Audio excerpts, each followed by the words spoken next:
سن 8 ہجری تھا، اور رسول اللہ صلی اللہ علیہ وآلہ وسلم نے مدینے کو چھوڑ کر مکے کا رخ کیا۔ یہ ٹائٹل پڑھ دیں ذرا۔ اسلامی لشکر مکے کی راہ میں، اسلامی لشکر، یعنی کہ اب یہ چل پڑا ہے۔ نبی علیہ الصلوۃ والسلام نے اللہ سے دعا کی تھی نا، یہ معاملہ ہمارا خفیہ رکھے، تو اب 8 ہجری ہے، 10 رمضان مبارک کو چلا ہے یہ مدینہ سے، غالباً 17 کو ادھر پہنچا ہے۔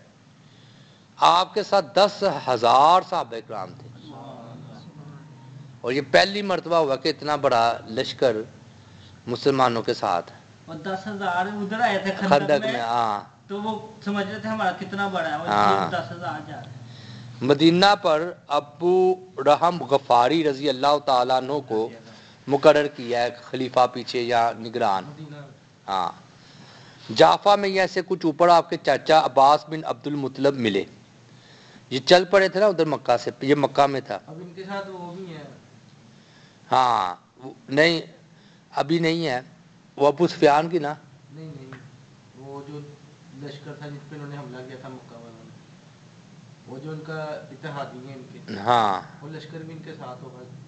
نہیں وہ نہیں، جعفہ میں یہ سے کچھ اوپر آپ کے چاچا عباس بن عبد المطلب ملے، وہ مسلمان ہو کر آپ کے بال بچوں سمیت ہجرت کرتے ہوئے تشریف لا رہے تھے اپنے بچوں سمیت۔ پھر ابوا میں آپ کے جو ہے نا چاچے کے بھائی ابو سفیان بن حارث، ایک ہے نا ابو سفیان سردار، وہ نہیں، یہ ابو سفیان اور بن حارث اور پھپھی زاد بھائی عبداللہ بن ابیہ ملے۔ آپ صلی اللہ علیہ وآلہ وسلم نے ان دونوں کو دیکھ کر منہ پھیر لیا، کیونکہ یہ دونوں آپ صلی اللہ علیہ وآلہ وسلم کو سخت اذیت پہنچایا کرتے تھے مکہ میں۔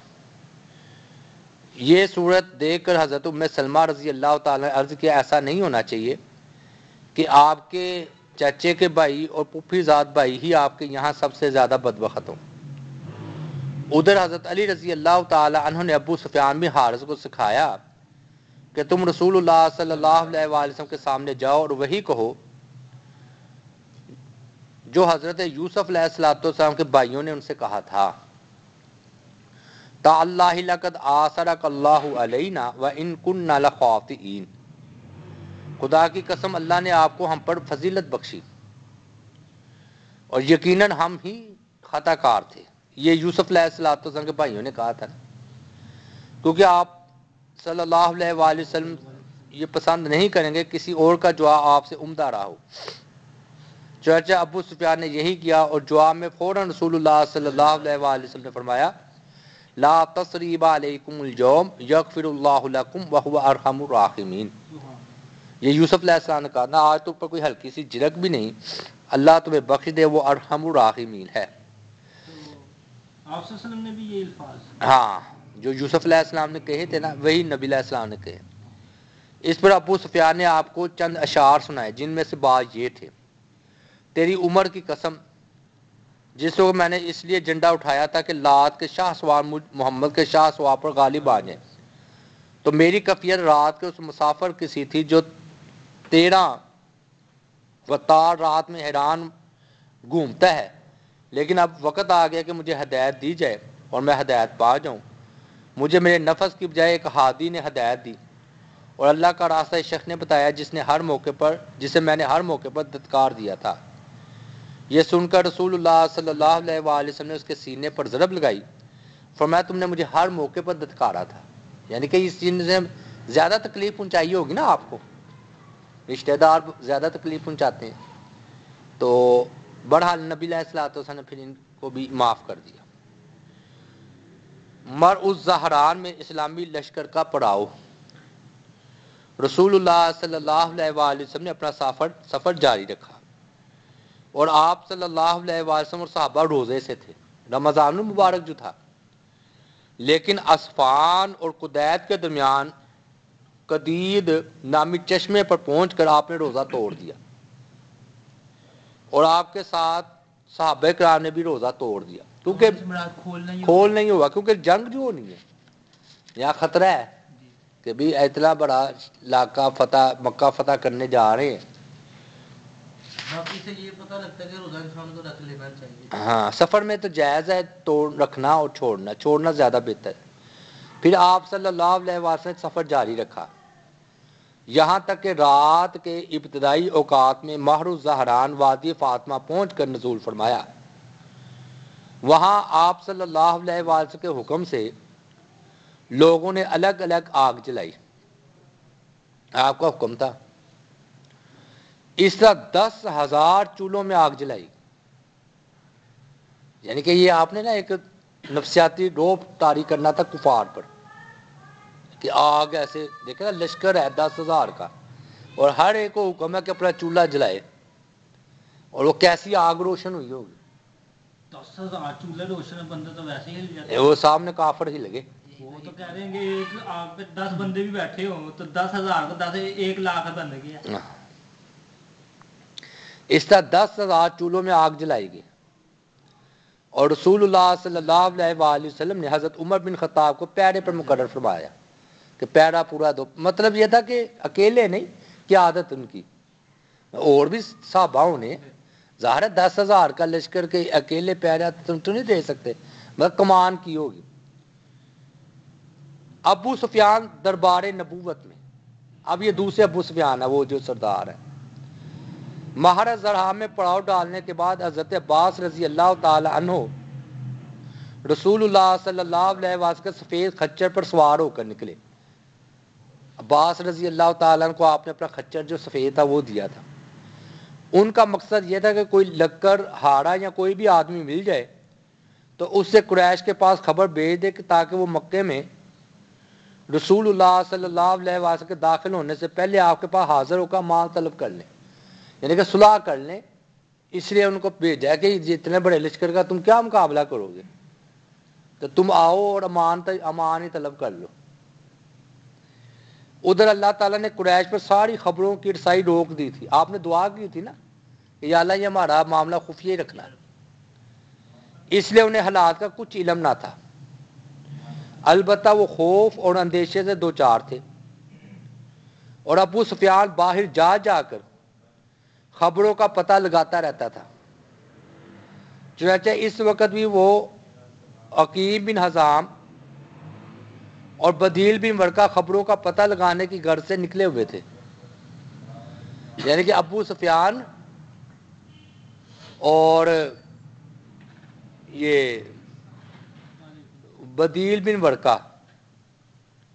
حضرت عباس رضی اللہ تعالیٰ عنہ کا بیان ہے کہ با خدا میں رسول اللہ صلی اللہ علیہ وسلم کے خچر پر سوار جا رہا تھا کہ رات کا وقت تھا تو مجھے ابو سفیان اور بدیل بن ورقہ کی گفتگو سنائی پڑی. آپس میں گفتگو کر رہے تھے بلکہ بحث کر رہے تھے اور باہم رد و قطع کر رہے تھے. ابو سفیان کہہ رہا تھا خدا کی قسم میں نے آج رات جیسی آگ اور ایسا لشکر تو کبھی دیکھا ہی نہیں. جواب میں بدیل کہہ رہا تھا یہ خدا کی قسم بنو خزاں ہے جنگ نے انہیں چھیل کر رکھ دیا ہے. اس پر ابو سفیان کہہ رہا تھا خزاں اس سے کہیں کمتر و ذلیل ہے کہ یہ ان کی آگ اور ان کا لشکر ہو. یعنی کہ یہ وہ انہیں ابھی تک پتہ ہی نہیں کہ یہ مدینہ تھا. ہاں.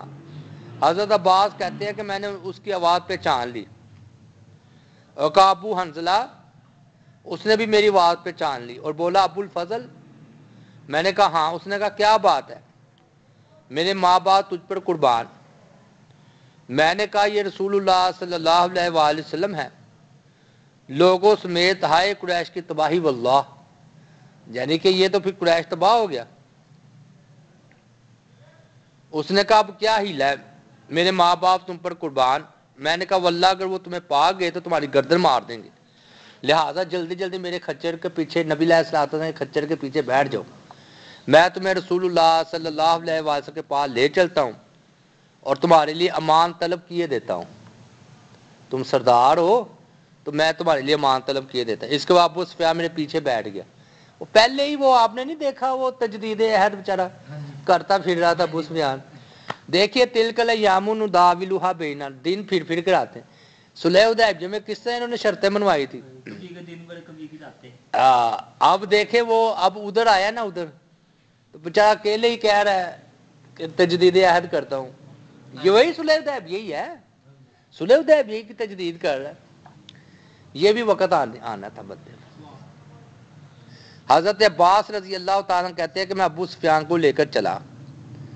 جب کسی الاؤ یعنی کہ جہاں پر آگ روشن ہے گزرتا تو لوگ کہتے کون ہے, مگر جب دیکھتے کہ رسول اللہ صلی اللہ علیہ وسلم کا خچر ہے اور میں اس پر سوار ہوں تو کہتے کہ یہ رسول اللہ صلی اللہ علیہ وسلم کے چچا ہیں اور آپ کے خچر پر ہیں. یہاں تک کہ میں عمر بن خطاب کے الاؤ کے پاس سے گزرا, انہوں نے بھی مطلب جو آگ روشن کی ہوئی تھی, انہوں نے کون ہے, رات کا وقت تھا نا, وعلیکم, اور اٹھ کر میری طرف آئے. اب عباس کہتے ہیں میری طرف آئے حضرت عمر. جب پیچھے ابو سفیان کو دیکھا تو کہنے لگے ابو سفیان اللہ کا دشمن, ساری حمد اللہ کے لیے ہے, اس نے بغیر کسی عہد و پیمان کے تجھے ہمارے قابو میں دے دیا. یعنی کہ یہ کیسا ہے کہ بھی کوئی لڑائی نہیں لڑنی پڑی اور تمہارے قابو میں آ. اب یہ کہتے ہیں وہ ہے, اس کے بعد وہ نکل کر رسول اللہ صلی اللہ علیہ وسلم کے در دوڑے. حضرت عمر اصل میں وہ اجازت لینے گئے تھے کہ میں انہیں قتل کر دوں. ابو سفیان کہتے ہیں مجھے پتا چل گیا کہ اب حضرت عمر کا یہ ارادہ ہے. میں نے بھی خچر کو ایڑ لگائی ہے جی. اب حضرت عمر دوڑ رہے ہیں اور میرا خچر دوڑ رہا ہے, تو خدا خچر نے پہلے جانا تھا. کہتا ہے خچر سے کود کر میں رسول اللہ صلی اللہ علیہ وسلم کے پاس جا گھسا. عباس فرما رہے ہیں اتنے میں عمر بن خطاب بھی گھس آئے خیمے میں. بولے اللہ کے رسول یہ ابو سفیان ہے, مجھے اجازت دیجیے کہ میں اس کی گردن مار دوں, آج بڑا موقع ملا ہے. میں نے کہا اللہ کے رسول میں نے اسے پناہ دے رکھی ہے. عباس کہہ رہے ہیں تو پھر میں نے رسول اللہ صلی اللہ علیہ وسلم کے پاس بیٹھ کر آپ کا سر پکڑ لیا. عباس فرما رہے چچا جو تھے, اور کہا اللہ کی قسم آج رات میرے سوا آپ صلی اللہ علیہ وسلم سے کوئی سرگوشی نہ کرے گا. جب ابو سفیان کے بارے میں حضرت عمر نے بار بار کہا کہ میں گردن مار دوں, مجھے اجازت دیجیے میں گردن مار دوں, یہ کیے جا رہے ہیں. میں نے کہا عمر ٹھہر جاؤ, اللہ کی قسم اگر یہ بنی عدی بن کعب کا آدمی ہوتا تو تم ایسی بات نہ کہتے, میں تمہارے قبیلے کا آدمی ہوتا تو تم ایسی بات نہ کہتے. عمر رضی اللہ تعالیٰ نے کہا بات ٹھہر جاؤ, اللہ کی قسم تمہارا اسلام لانا میرے نزدیک خطاب یعنی کہ میرے باپ کے اسلام لانے سے زیادہ پسندیدہ ہے. اگر وہ اسلام لاتے, اس کی وجہ میرے لیے صرف یہ ہے کہ رسول اللہ صلی اللہ علیہ وسلم کے نزدیک تمہارا اسلام لانا خطاب کے اسلام لانے سے زیادہ پسندیدہ ہے. لیکن میرا باپ مسلمان ہو یہ بھی آپ کو پسند ہے, لیکن نبی علیہ السلام کا چاچا مسلمان ہو تو یہ آپ کو زیادہ پسند ہے. تو میں یہ پسند کرتا ہوں کہ ہاں میرا کہ دیکھیں محبت دیکھیے کہ میرے باپ سے مجھے تمہارا اسلام لانا زیادہ پسند ہے. کیوں کہ رسول اللہ صلی اللہ علیہ وآلہ وسلم کو کیسی بات, باپ کو پیچھے کر دیا. ایسی سچی محبت ہے, ایسے نہیں دوسرے خلیفہ بنے. رسول اللہ صلی اللہ علیہ وآلہ وسلم نے فرمایا عباس یعنی کہ اس لیے ابو سفیان کو اپنے ڈیرے پر لے جاؤ, صبح رات سے سوچ لے سارا کہ اسلام قبول کرنا ہے کہ نہیں, صبح میرے پاس لے آنا. اس حکم کے مطابق میں اسے ڈیرے پر لے گیا اور صبح خدمت نبوی صلی اللہ علیہ وسلم نے حاضر کیا. آپ صلی اللہ علیہ وآلہ وسلم نے اسے دیکھ کر فرمایا ابو سفیان تم پر افسوس, کیا اب بھی تمہارے لیے وقت نہیں آیا کہ تم یہ جان سکو کہ اللہ کے سوا کوئی الہ نہیں, لیکن اللہ ہی سچا الہ ہے, باقی سب جھوٹے. ابو سفیان نے کہا میرے ماں باپ آپ پر فدا, آپ کتنے بردبار, کتنے کریم اور کتنے جو ہے نا صلہ رحمی کرنے والے یا رشتہ داروں کا خیال رکھتے ہیں. میں اچھی طرح سمجھ چکا ہوں کہ اگر اللہ کے سوا کوئی اور بھی الہ ہوتا تو اب تک میرے کچھ کام آیا ہوتا, کام ہی نہیں آیا میرے, اللہ کے یعنی کہ کچھ کام نہیں ہے. آپ صلی اللہ علیہ وآلہ وسلم نے فرمایا ابو سفیان تم پر افسوس, کیا تمہارے لیے اب بھی وقت نہیں آیا کہ تم جان سکو کہ میں اللہ کا رسول ہوں. ابو سفیان نے کہا میرے ماں باپ آپ پر فدا, آپ کے کس قدر حلیم, کس قدر کریم اور کس قدر صلہ رحمی کرنے والے ہیں. اس بات کے متعلق تو اب بھی میرے دل میں کچھ نہ کچھ کھٹک ہے. تو اس پر میں نے کہا ارے گردن مارے جانے کی نوبت آنے سے پہلے پہلے اسلام قبول کر لو. عباس کہہ رہے میرے دل میں ابھی بھی کھٹک ہے, سردار تھا نا. تو اور شہادت اقرار کر لو کہ اللہ کے سوا کوئی لائق عبادت نہیں اور محمد صلی اللہ علیہ وسلم اللہ کے رسول ہیں. اس پر ابو سفیان نے اسلام قبول کر لی اور حق کی شہادت دی. میں نے کہا اللہ کے رسول ابو سفیان اعزاز پسند ہے, لہذا اسے کوئی نہ کوئی اعزاز دے دیجیے. آپ صلی اللہ علیہ وآلہ وسلم نے فرمایا, یہ نا درود شریف ساتھ ساتھ پڑھتے تھے صلی اللہ علیہ وآلہ وسلم, چلیں برکت ہی نازل ہوگی. ویسے 10 رحمتیں 10 گناہ 10 درجے بلند ہوتے ہیں. جو ابو سفیان کے گھر میں گھس جائے اسے امان ہے, یہ آپ نے اعزاز دیا. اور جو اپنا دروازہ بند کر لے اندر سے اسے بھی امان ہے. اور جو مسجد حرام میں داخل ہو جائے اسے بھی امان ہے. بھائی لڑنا ہی نہیں, یعنی کہ جو دروازہ بند کر لے اپنے گھر کا اسے نہیں کچھ کہا جائے گا. اس سے بڑھ کر اور کیا ہوگا. جو ابو سفیان کے گھر میں چلا جائے اسے بھی امان ہے. اور جو بیت اللہ میں چلا جائے اسے بھی امان ہے. تو پیچھے رہ کیوں گیا؟ یعنی کہ آپ کا مطلب تھا بیت اللہ ہے تو میں نہیں چاہتا کہ ادھر میں قتل و غارت کروں. اسلامی لشکر مرہ الزہران سے مکے کی جانب. اسی صبح منگل 17 رمضان المبارک 8 ہجری کی صبح رسول اللہ صلی اللہ علیہ وسلم مہر الزہران سے مکہ روانہ ہوئے اور حضرت عباس کو حکم دیا کہ ابو سفیان کو وادی کے تنگہائے پر پہاڑ کے ناکے کے پاس روک رکھے تاکہ وہاں سے گزرنے والی خدائی فوجوں کو ابو سفیان دیکھ سکے. نبی علیہ السلام نے عباس کو حکم دیا کہ ابو سفیان کو لے جا کر پہاڑ کی چوٹی پر کھڑا کر دو اور نیچے سے ہمارے یہ لشکر گزریں گے 10,000 کا, تو اسے پتہ چلے گا کتنی طاقت ہے. حضرت عباس نے ایسا ہی کیا. ادھر قبائل اپنے اپنے جھنڈے لیے گزر رہے تھے. جب وہاں سے کوئی قبیلہ گزرتا تو ابو سفیان پوچھتا ہے عباس یہ کون لوگ ہیں؟ جواب میں حضرت عباس بطور مثال کہتے ہیں بنو سلیم ہے, یعنی کہ ایک مثال ہے بنو سلیم. تو ابو سفیان کہتا ہے کہ مجھے سلیم سے کیا واسطہ. پھر کوئی اور قبیلہ گزرتا, ابو سفیان پوچھتا ہے عباس یہ کون لوگ ہیں؟ وہ کہتے ہیں مزینہ ہے. تو ابو سفیان کہتا ہے مجھے مزینہ سے کیا مطلب. یہاں تک کہ سارے قبیلے ایک ایک کر کے گزر گئے. جب بھی کوئی قبیلہ گزرتا تو ابو سفیان حضرت عباس سے اس کی بابت ضرور دریافت کرتا, اور جب وہ اسے بتاتے تو وہ کہتا مجھے بنی فلاں سے کیا واسطہ. یہاں تک کہ رسول اللہ صلی اللہ علیہ وسلم پر سبز دستے کے جلو میں تشریف لائے اور آپ صلی اللہ علیہ وسلم مہاجرین و انصار کے درمیان تھے. یہاں انسانوں کی جیسے لوہے کی بار دکھائی پڑ رہی تھی کہ لوہے میں غرق ہے لوگ. ابو سفیان نے کہا سبحان اللہ, عباس یہ کون لوگ ہیں؟ تو انہوں نے کہا یہ انصار و مہاجرین کے جو ہے نا سائے میں رسول اللہ صلی اللہ علیہ وسلم تشریف فرما ہے. ابو سفیان نے کہا بھلا ان سے کون محاذرائی کرے گا, ان سے کون جنگ کرے گا. اس کے بعد اس نے مزید کہا ابو الفضل تمہارے بھتیجے کی بادشاہت تو واللہ بڑی زبردست ہو گئی ہے. یہ ابو سفیان کہہ رہے ہیں. حضرت عباس رضی اللہ تعالیٰ نے کہا یہ بادشاہ نہیں یہ نبوت ہے. ابو سفیان نے کہا ہاں اب تو یہی کہا جائے گا. اس موقع پر ایک اور واقعہ پیش آ گیا, یعنی کہ یہ ابو سفیان کو نا اپنی طاقت دکھلائی ہے. یعنی کہ پہاڑی پر چڑھا کر نا اور ایک ایک قبیلے والے گزر رہے ہیں اور یہ سارا دیکھ رہا ہے. تو ایمان تو قبول کر لیا تھا, تو پھر بھی ذرا دل کی تسلی کے لیے جب نیا نیا اسلام قبول کرے تو آدمی کو چیز نہیں خریدتا, تو بندے کو ہوتا ہے کہ بھی پتہ ٹھیک ہے غلط ہے, تو ہم تو مومن ہے نا. تو یہ تو انہوں نے سارے حالات دیکھے ہوتے, پھر سردار تھا, اس کو سرداری والی معاملات دکھائیں گے. اس موقع پر ایک اور واقعہ پیش آیا. انصار کا جھنڈا حضرت سعد بن عبادہ رضی اللہ تعالیٰ عنہ کے پاس تھا.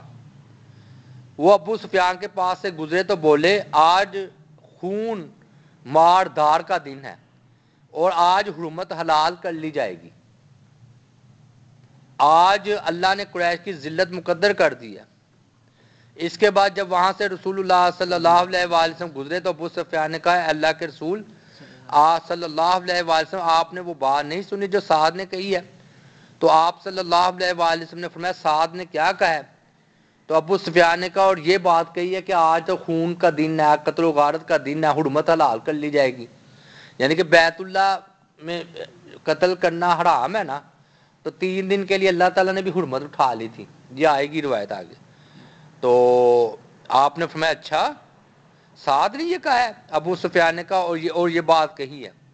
یہ سن کر حضرت عثمان اور حضرت عبد الرحمن بن عوف نے عرض کیا یا رسول اللہ صلی اللہ علیہ وآلہ وسلم، ہمیں خطرہ ہے کہ کہیں سعد قریش کے اندر مار دار نہ مچا دے.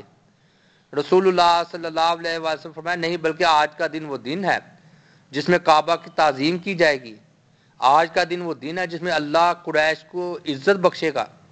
اس کے بعد آپ نے حضرت سعد کے بعد آدمی بیچ کر جھنڈا ان سے لے لیا، جھنڈے واپس لے لیا. کہتے ہیں ان کے صاحبزادے کیس کے حوالے کر دیا، گویا جھنڈا انہی کے پاس تھا.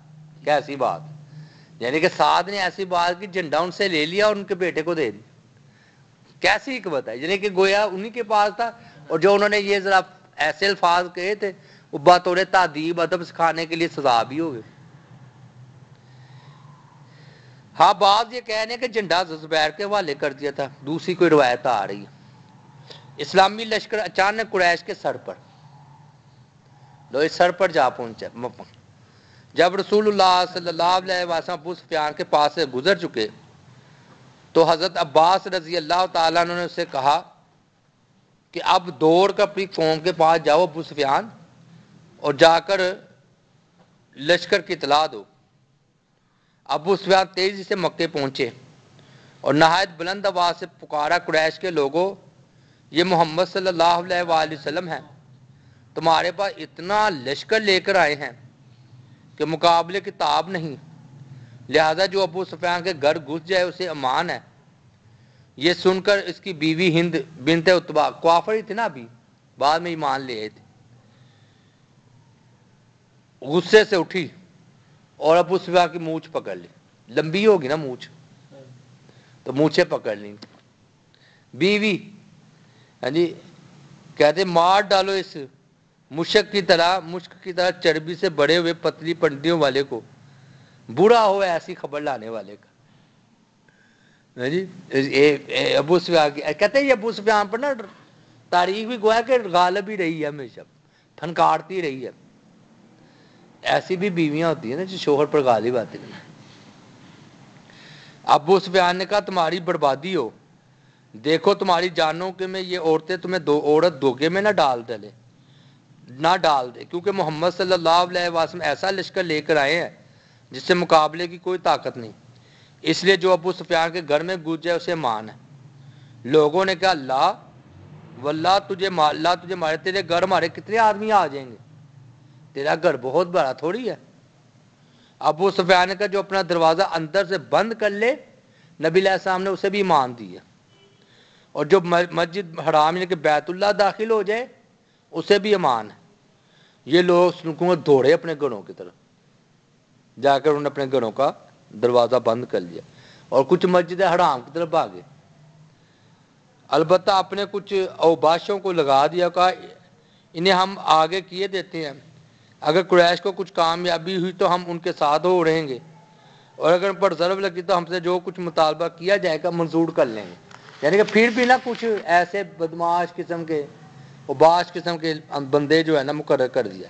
قریش کے یہ احمق اوباش مسلمانوں سے لڑنے کے لیے اکرمہ بن ابی جہل، صفوان بن امیہ، سہیل بن عمر کی کمان میں خندمہ کے اندر جمع ہوئے. ان میں بنو بکر کا ایک آدمی حماس بن قیس بھی تھا جو اس سے پہلے ہتھیار ٹھیک ٹھاک کرتا رہتا تھا، جس پر اس کی بیوی نے ایک روز اسے کہا یہ کاہے کی تیاری ہے جو میں دیکھ رہی ہوں. اس نے کہا محمد صلی اللہ علیہ وسلم کے ساتھ سے مقابلے کی تیاری ہے. اس پر بیوی نے کہا اللہ کی قسم محمد صلی اللہ علیہ وآلہ وسلم اور اس کے ساتھیوں کے مقابلے میں کوئی چیز ٹھہر نہیں سکتی. اس نے کہا اللہ کی قسم مجھے امید ہے کہ میں ان کے بعض ساتھیوں کو تمہارا غلام بنا دوں گا، خادم بنا دوں گا، یعنی کہ فتح کر کے آؤں گا تو وہ تمہارے غلام ہوں گے، تم ان سے کام لینا. اس کے بعد وہ کہنے لگا اگر آج وہ ہمارے سامنے آئے تو میرے لیے کوئی عذر نہ ہوگا، یہ مکمل ہتھیار، یہ نیزہ اور یہ 2 دھاری تلوار، یعنی کہ اپنے نا اسلحے کی طرف اشارہ کرتا. اسلامی لشکر ذی طوا میں، ادھر رسول اللہ صلی اللہ علیہ وسلم نہر الزہران سے روانہ ہو کر ذی طوا پہنچے.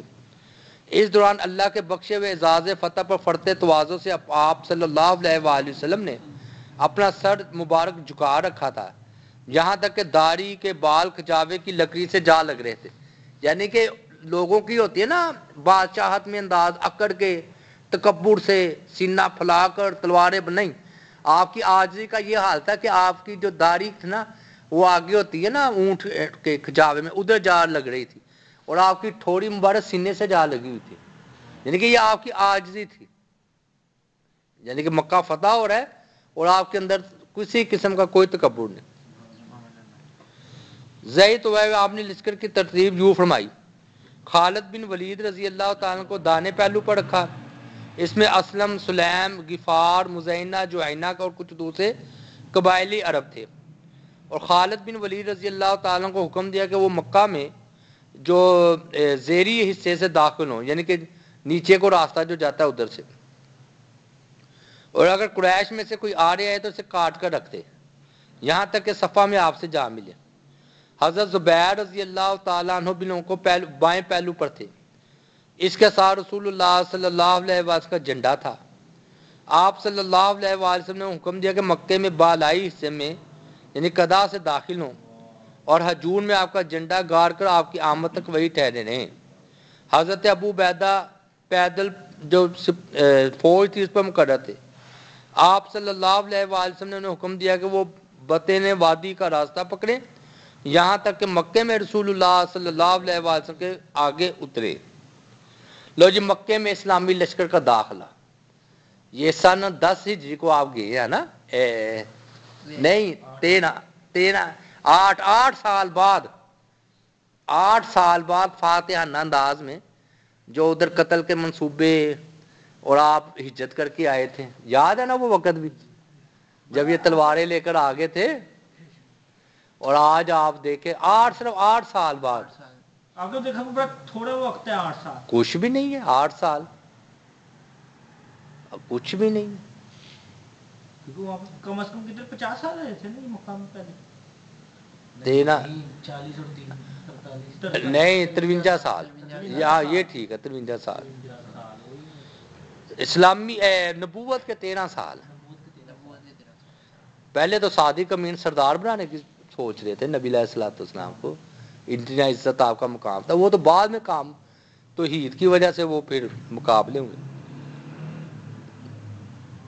آپ یعنی کہ توحید جب آپ لے کے آئے نا، اور دیکھیں آج پھر کیسا ہے ماحول. اللہ دیکھا جائے تو ویسے بھی کہ 13 سال بھی مکہ میں رہ کے تو کوئی فرق نہیں پڑا. 8 سال مدینہ سے باہر، ہاں کچھ نہیں ہے کوئی واقعی وہ آپ کی بات ٹھیک ہے، کچھ اتنا عرصہ بالکل نہیں ہے.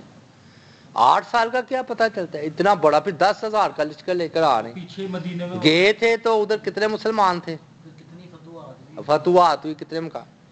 ان ہدایات کے بعد تمام دستے اپنے اپنے مقررہ راستوں سے چل پڑے. حضرت خالد اور ان کے رفقا کی راہ میں جو مشرک بھی آیا اسے مٹا دیا گیا. البتہ ان کے رفقا میں سے قرظ بن جابر فہری اور خنیس بن خالد بن ربیعہ نے جامع شہادت نوش کیا. وجہ یہ ہوئی کہ دونوں لشکر سے بچھڑ کر دوسرے راستے پر چل پڑے. اسی دوران انہیں قتل کر دیا گیا کافروں نے. اور خندمہ پہنچ کر حضرت خالد ان کے رفقا کے رضی اللہ مدبیر قریش کی اوباشوں سے ہوئی. معمولی سی جرح میں 12 مشرک مارے گئے. اس کے بعد مشرکین میں بھگدڑ مچ گئی. حماس بن قیس جو مسلمانوں سے جنگ کے لیے ہتھیار ٹھیک ٹھاک کرتا رہتا تھا، یہ جو کہہ رہا تھا نا اپنی بیوی کو، وہی بھاگ کر اپنے گھر جا گھسا اور اپنی بیوی نے بولا دروازہ بند کر لو. تو بیوی نے کہا وہ کہاں گیا جو تم کہا کرتے تھے، وہ جو تم شعر و شاعری کیا کرتے وہ کہاں گئی. تو کہنے لگا اگر تم نے جنگ خندمہ کا حال دیکھا ہوتا جبکہ صفوان اور اکرمہ باغ کھڑے ہوئے اور تلواروں سے ہمارا استقبال کیا گیا اور اس سے کھوپڑیاں اس طرح کاٹی جا رہی تھیں کہ پیچھے سوائے شور اور چیخو پکار کے کچھ سنائی نہیں پڑتا تھا، تو تم مجھ سے ملامت کی ادنا بات بھی نہ کہتی. کہتا ادھر تو حالات یہ کھوپڑیاں اڑ رہی ہیں، تلواریں چڑھ رہی ہیں. ہاں جی. اس کے بعد خالد بن رضی اللہ تعالیٰ مکہ کے گلی کوچوں کو رونتے ہوئے کوہ صفا پر رسول اللہ صلی اللہ علیہ وسلم جا ملے. ادھر زبیر رضی اللہ تعالی عنہ نے آگے بڑھ کر جہون میں مسجد فتح کے پاس رسول اللہ صلی اللہ علیہ وسلم کا جھنڈا گاڑا۔ آپ صلی اللہ علیہ وسلم کے لیے ایک قبہ نصب کیا، پھر مسلسل وہی ٹھہرے رہے یہاں تک کہ رسول اللہ صلی اللہ علیہ وسلم تشریف لے آئے۔ کیا منظر تھے یار، ہے عثمان، آج دیکھے قبروں میں لیٹے ہوئے ہیں 1400 سال، یہ انہی کی داستانیں ہیں، 1400 سال بھی، یعنی کہ جب یہ زندہ تھے نبی علیہ الصلوۃ والسلام اور یہ صحابہ کرام۔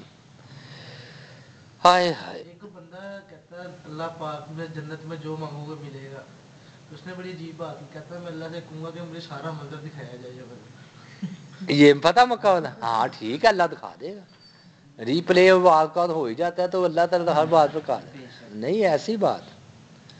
مسجد حرام میں رسول اللہ صلی اللہ علیہ وسلم کا داخلہ اور بتوں سے پاکی۔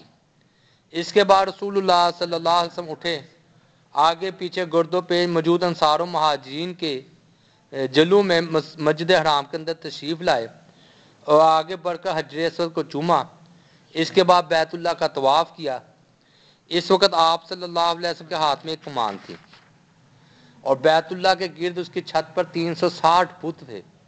360 بت پتہ کیوں رکھے ہوئے تھے؟ ہر ایک دن کے لیے، ہاں کہتے تھے سال میں ایک دن کام کے پھر بت صاحب تھک گئے ہیں، وہ تھکنا کیا پتھر ہے، اس سے کیا تھکنا ہے، تو ایسے ہی بس 360 بت رکھے ہوئے۔ اس کی چھت پر 360 بت تھے۔ آپ صلی اللہ علیہ وسلم اسی کمان سے ان بتوں کو ٹھوکر مارتے جاتے تھے اور کہتے تھے جا الحق وزحق الباطل ان الباطل کان زہوقا، حق آ گیا اور باطل چلا گیا، اور باطل جانے والی ہی چیز ہے، باطل کے کیا اوقات ہے۔ جا الحق وما یبدئ الباطل باطل وما یعید، حق آ گیا اور باطل کی چلت پھر تو ختم ہو گئی ہے، اور آپ کی ٹھوکر سے بت چہروں کے بل گرتے جاتے تھے۔ آپ صلی اللہ علیہ وآلہ وسلم نے طواف اپنی اونٹنی پر بیٹھ کر فرمایا تھا، اونٹنی پر ہی بیٹھ کر طواف کیا۔ اسی حال اور حالت احرام میں نہ ہونے کی وجہ سے صرف طواف ہی پر اکتفا کیا۔ تکمیل طواف کے بعد عثمان بن طلحہ کو بلا کر ان سے کعبے کی کنجی لی، پھر آپ صلی اللہ علیہ وآلہ وسلم کے حکم سے بیت اللہ کا کھولا گا اور آپ اندر داخل ہوئے، وہ نہیں اندر بیت اللہ کے، تو تصویریں نظر آئی جن میں حضرت ابراہیم اور حضرت اسماعیل علیہ السلام کی تصاویر بھی تھی، اور ان کے ہاتھ میں فال نکالنے کے تیر تھے۔ آپ نے یہ منظر دیکھ کر فرمایا اللہ ان مشرکین کو ہلاک کرے، اللہ کی قسم ان دونوں پیغمبروں نے کبھی بھی فال کے تیر استعمال ہی نہیں کیے، وہ تو ان کے خلاف آئے تھے ابراہیم علیہ السلام۔ منظر دیکھیے کیسا مقام ہے کہ ابراہیم علیہ السلام نے بت توڑے، انہیں کا بت بنا کر رکھا ہوا ہے۔ آپ نے خانہ کعبہ کے اندر لکڑی کی بنی ہوئی ایک کبوتری بھی دیکھی اور اسے اپنے دستے مبارک سے توڑ دیا اور تصویریں آپ کے حکم سے مٹا دی گئیں، بت بھی، تصویریں بھی، کبوتری بھی۔ خانہ کعبہ میں رسول اللہ صلی اللہ علیہ وسلم، کبوتری وہ لکڑی کی بنی ہوئی ایک بنا ہوگا نا، کیا نہیں کبوتر نہیں، ادھر بیٹھ کر جہاں پر وہ کیا کہتے ہیں گھونسلہ بنا ہوگا نا، اس کو ختم کر دیا۔ خانہ کعبہ میں رسول اللہ صلی اللہ علیہ وسلم کی نماز اور قریش سے خطاب۔ اس کے بعد آپ صلی اللہ علیہ وسلم نے اندر سے دروازہ بند کر لیا۔ حضرت اسامہ اور بلال بھی اندر ہی تھے۔ پھر دروازے کے مقابل کی دیوار کا رخ کیا۔ جب دیوار صرف 3 ہاتھ کے فاصلے پر رہ گئی تو وہیں ٹھہر گئے۔ 2 کھمبے آپ کے بائیں جانب تھے، 1 کھمبا دائیں جانب اور 3 کھمبے پیچھے، گویا 6 تھے۔ ان دنوں خانہ کعبہ میں 6 کھمبے تھے۔ پھر وہیں آپ نے نماز پڑھی۔ اس کے بعد بیت اللہ کے اندرونی حصے کا چکر لگایا، تمام گوشوں میں تکبیر و توحید کے کلمات کہے، پھر دروازہ کھول دیا۔ قریش سامنے مسجد حرام میں صفے لگائے کھچا کھچ بڑے تھے، انہیں انتظار تھا کہ آپ کیا کرتے ہیں۔ آپ نے دروازے کے دونوں بازو پکڑ لیے۔ قریش نیچے تھے، یعنی یہ بیت اللہ تھوڑا سا اونچا تھا نا، آج بھی اونچا ہے، غالباً اونچا ہی ہے، تو پوری جگہ، تو آپ نے غالباً اس کے یہ دروازے اس طرح پکڑ لیے ہیں۔ سبحان اللہ، کیا منظر ہوگا جی. فرمایا اللہ کے سوا کوئی معبود نہیں، وہ تنہا ہے، اس کا کوئی شریک نہیں. اس نے اپنا وعدہ سچا کر دکھایا، اپنے بندے کی مدد کی، تنہا سارے لشکروں کو شکست دی. سنو، بیت اللہ کی چابیاں اور حاجیوں کو پانی پلانے کے علاوہ سارا اعزاز یا کمال یا خون میرے ان دونوں قدموں کے نیچے ہے. یاد رکھو قتل خدا جو ڈنڈے ہیں وہ مغلط دیت ہے، یعنی کہ 100 اونٹ جن میں 40 اونٹنیوں کے شکم میں ان کے بچے ہوں. اے قریش کے لوگ، یعنی کہ یہ اگر کوئی کسی کو قتل کر دے تو 100 اونٹ. اے قریش کے لوگوں، اللہ نے تم سے جاہلیت کی نخوت، باپ دادا پر فخر کا خاتمہ کر دیا. جو تم ایک دوسرے پر فخر کیا کرتے ہیں نا، سارے لوگ آدم سے ہیں اور آدم تو مٹی سے بنے تھے، یعنی کہ مٹی ہے، ہم سب مٹی ہیں. تو مٹی کی کیا اوقات ہے کہ کسی پر تکبر کرے. پھر اس کے بعد یہ آیت تلاوت فرمائی، یا ایھا الناس انا خلقناکم من ذکر و انثی وجعلکم شعوبا وقبائل لتعارفوا ان اکرمکم عند اللہ اتقاکم ان اللہ علیم خبیر. اے لوگو، ہم نے تمہیں ایک مرد اور ایک عورت سے پیدا کیا اور تمہیں قوموں و قبیلوں میں تقسیم کیا تاکہ تم ایک دوسرے کو پہچان سکو. تم میں اللہ کے نزدیک سب سے زیادہ عزت والا ہے جو زیادہ پرہیزگار ہے.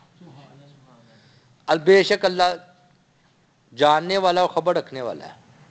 آج تم پر کوئی بھی ہلکی سی جھڑک بھی نہیں.